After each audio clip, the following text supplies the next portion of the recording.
I'm Tom Aiken. I'm the success engineer at Boom Life. And I created Boom Life because I want to help people create values-driven success in 3 different parts of their lives: personal, professional, and organizational. Now, success is a fascinating topic to me because everybody on this planet has a different definition of what it means.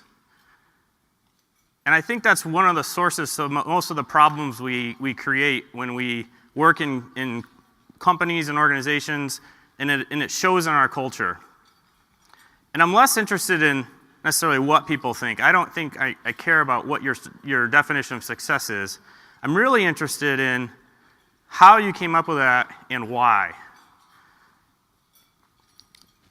And so about 2 years ago, I came up with this idea, and I think it's a great idea, of course. It's called GPS theory, and I'm not here to talk about GPS theory so much, but I'm going to say a couple things about it. GPS theory does for human beings and their destination of values-driven success what a global positioning system does for human beings and their geographical destination. Both systems provide signals and guidance on how to get you there, where you want to go. So why is culture important? Why is it important to me? I'm using some data here from Gallup's research. The thing about it is, when we look at this, we think, wow, that's a lot of not engaged people and disengaged people. The thing to think about when we think about that is, what that means is they're not fulfilling the value proposition you need them to fulfill in your organization when they're disengaged. And there's lots of reasons for disengagement. Sometimes it's stress, sometimes it's distractions, like cell phones, the internet. Sometimes it's conflict. And those 3 things exist in every organization. And I've worked with a lot of organizations in the Midwest, talked with at least 100 leaders in the last year about this, and I ask them, well, what do you want? And I say, if I can help you create a culture where values inspire people to do great things, is that something you're interested in? And they go, yeah, that's what we want. And so I say, well, how do you want to do it? And that's when they start to ask questions like, they think back to that data from the Gallup poll and they go, how do we stop this trend? And that question starts to beget more questions. And those questions beget more questions. And I watch as it creates this tension and stress for these leaders, and they become very confused and confounded. Where do we start? What are we supposed to do? And what I want people to do is just stop and think for a minute. Take a breath. Because if we're concerned about our culture, then let's focus on culture and what it is. Now, I'm a real process nerd. And so I'm always looking for the opportunity, and I'm looking for it in this definition, where I can find the waste-creating defect and eliminate it as soon as possible. And so usually when I'm working on something like that for a process, I'll start at the end and work backwards. So when we look in the specific organizational context, everybody in this room, I believe, already understands what that means for you and what you're concerned with when it comes to culture. It's either your organization or a specific department or a specific team in your organization. And because you know that, you know what people are in those different categories. And so the second 2/3 of the process are actually fairly easy. And I don't think I'm very helpful there. But we get to the first third, the learned and shared way of thinking and acting, and now we're starting to get somewhere where it's very important. So let's talk about acting. Everybody in your organization is watching everybody else every day, especially when somebody does something new or something different. And they're waiting to see, did they get punished for it? Was the status quo maintained? Or were they rewarded? And so the learning and sharing happens through the actions people take in the organization. And so we might think that that's the place to focus, but it's not. Because before somebody takes an action, they think about it, what they're going to do, and they make a decision, and then they act. And so that's why I'm here to talk about thinking like the organization you want, because it's the place you need to start. I want to help you understand how to influence people to think how you want them to. And I don't want people to be confused by what I'm saying, because sometimes people will say, I'm not here to tell people what to think, and neither am I. But I will tell you I'm here to talk about how to think. How do they think? Because what people think is a product of how they think, and even more important, why they think that way. So if I break down and create the simplest cultural system possible, this is the best I can do. When people think like the culture you want and they do things that reflect it, they become it. And when you understand what all of those 3 steps mean, it's easy to identify when somebody has taken a stray step and work with them to improve. And it always stems back to a decision they made or how they think, how they're thinking.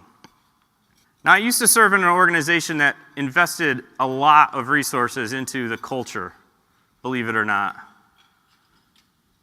The United States Army Ranger School was a leadership course. It still is. It is primarily a leadership course designed to find out who can lead under the toughest distractions, or the most distraction, the most stress, and the most conflict.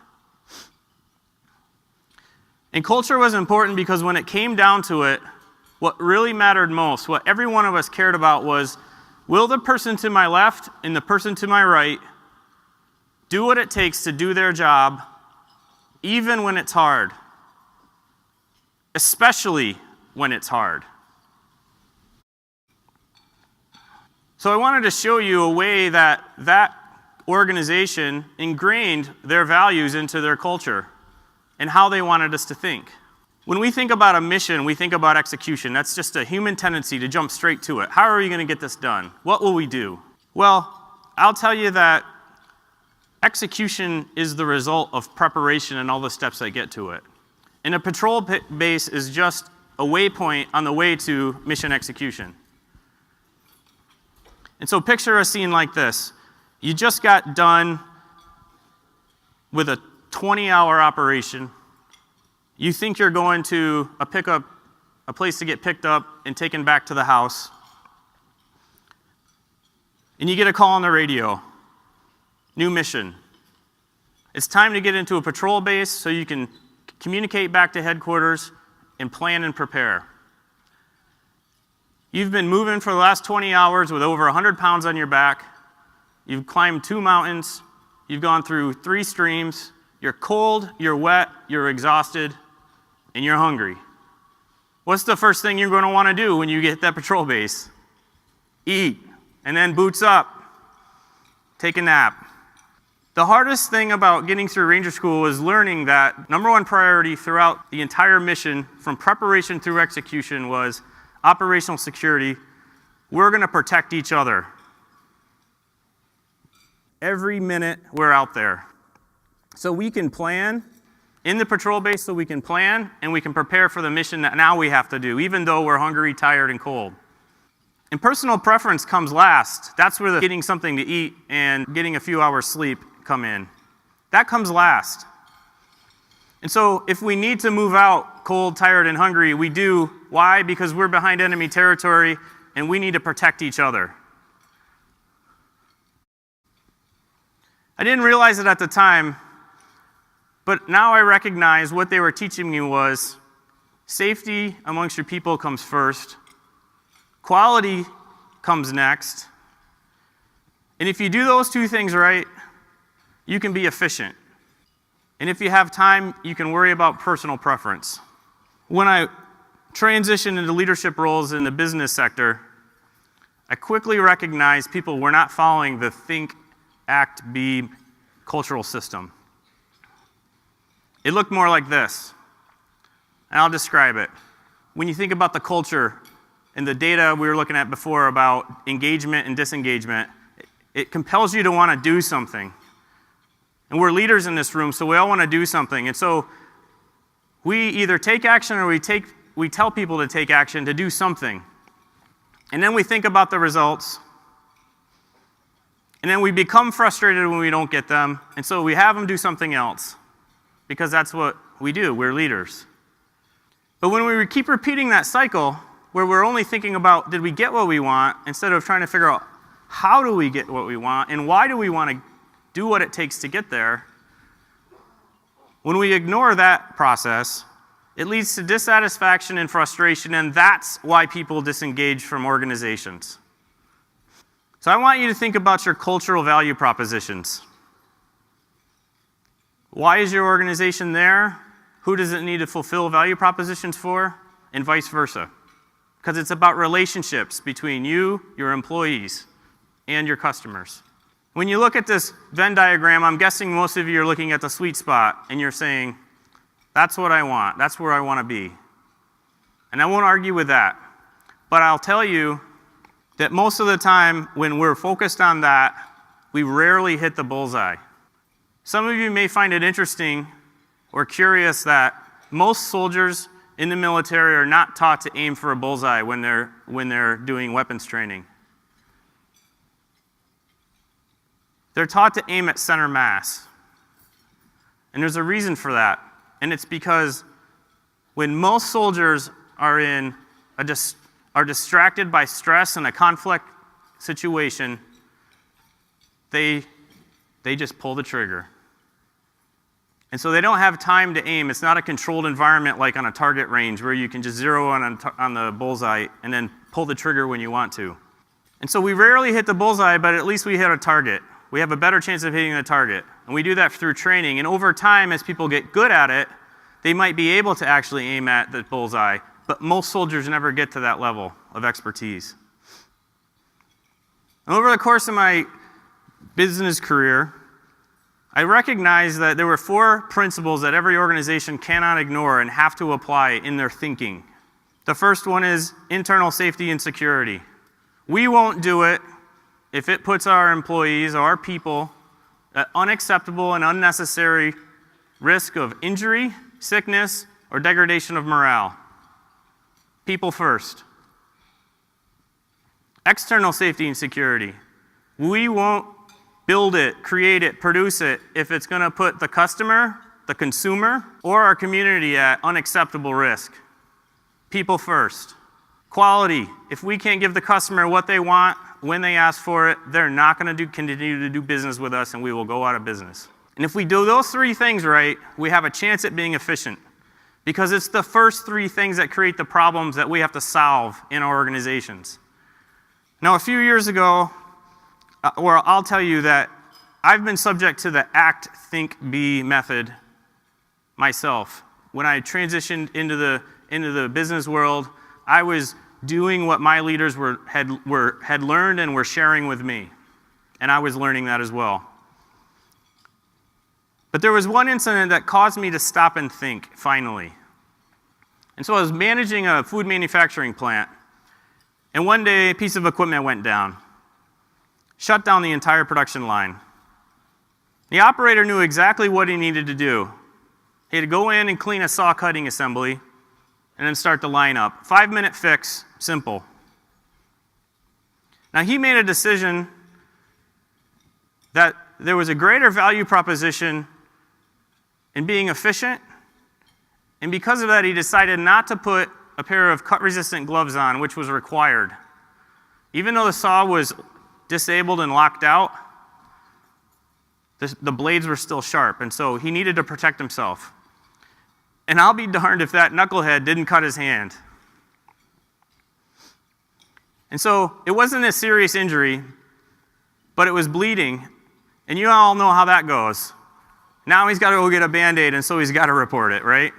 So while we're administering first aid, the QC tech goes and looks at the saw and finds blood on it. This is a food contact surface. We have to clean and sanitize this equipment now before we can restart. Oh, and by the way, it's a 50-foot long monster of a machine made out of stainless steel that operates at minus 38 degrees Fahrenheit. That whole process took 5 hours. At hour 3, the QC tech decided they were going to take a sample to make sure the product in the storage tank right before this went into this machine was still good. We found that it had changed color because it was at a high temperature. And also the viscosity increased, and so it was outside of customer spec. We had to throw away 4,000 pounds of material. So we had 5 hours to stew over this, to issue a disciplinary action for violating a safety policy. But I'll tell you, I was frustrated.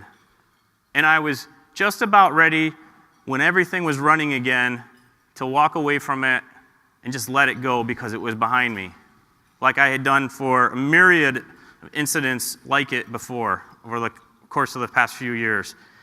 And then all of a sudden it hit me that I was thinking backwards. And so I wanted to find a way. Even though I was sharing the 4 organizational principles with my people and the order of priority for how I would like them to think, I wasn't providing them with a way to do that. I wasn't giving them the how. And so I started to build a system around it. Now, those 4 organizational principles are a mouthful, and they don't fit well in normal conversation, and they're not so easy to remember. So I boil it down into 4 P words.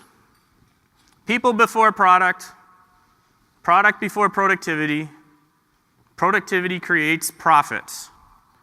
And when we're successful, we can sustain that and share the success and the rewards with our people and continue. Just a little bit easier to remember. People, products, productivity, and profits. But I want to caution everyone, it's not quite that simple, because there's a 5th P, and it's the one we never want to talk about, but every one of us sees it every day in each other and ourselves. I talked about it back in the patrol base. In the story I just told, in the series of unfortunate events that resulted in an injury, which is unacceptable, and tens of thousands of dollars in costs, which is not acceptable, all hinged on one decision, one person's thinking to put productivity before product and people. And that was his personal preference at that time. That's what we need to change. That's where we need to focus. All of us have heard the term, think outside of the box. It's a great term. I love to see creative solutions to how to make things better. But I hope you can see that there are some principles we cannot violate. And so I always tell people, and this is just another way to look at it, I always tell people, go ahead and think outside of the box. Just not this one. So as we created the system, and up until we created the system, our performance was very erratic. But as I started to work with people, it started to smooth out initially. Part of it was because we were able to create some metrics that were centered around people, product, and productivity. And the profits were just a result of those efforts and that progress for continuous improvement. They're easy to measure. Everybody measures those. We had some really great success initially, just because we started getting people thinking about how they were thinking. Profits reflected. And over the course of time, we tripled performance. It took about 3 years, but we got there, beyond any of our expectations. And as we did that, trust amongst each other grew, trust in leadership grew, trust in the system that we were creating grew, and before we knew it, we had the culture we wanted and the rewards we were seeking. So I'm going to leave you with 4 things to think about as you go forward with the rest of the conference. First, define and communicate your purpose. Why are you here? Why is your organization here? Not you personally. Why is your organization here? Most of the leaders I work with say, we've done that, Tom. It's on the wall. It's in our quality manual.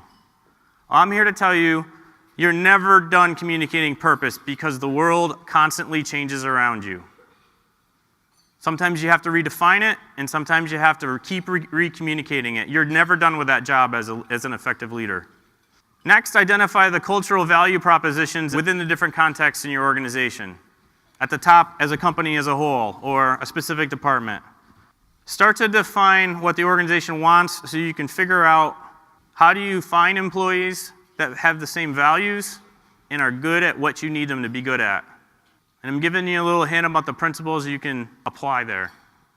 And then focus on the real opportunities, because anytime you have an organization greater than one, those 3 components of distraction, stress, and conflict always occur all by themselves. And part of it's because we each have a different definition of success if we're left to think on our own. So focus on the opportunities because they're outside of the sweet spot. The sweet spot is the bullseye. But that's not where we focus our efforts. We focus our efforts on how we pull the areas outside of it into it. And we can do that by helping people think about what is most important, what we value more than anything else as an organization. People, the products we build, or the services we deliver. Productivity, so that we can be profitable. And when you do that and you focus on those opportunities, those circles pull together. And next thing you know, the sweet spot grows. And you're changing it from fire, ready, aim to ready, aim, fire. Because you're thinking before you act. You're influencing, you're thinking like the organization you want, you're doing things that reflect it, and eventually you become it. Influence people to think like the culture you want, and they will, and incrementally you'll begin to solve problems. Old problems, and be better prepared to solve new ones. And you'll do it with a punching power only a great culture can provide. I really appreciate the time you've taken to listen to me this afternoon. I'm going to be here all day. Don't be afraid to come initiate a conversation. I love talking with people. I love hearing their stories. And I'm here to help. Have a great day and have a great rest of the conference.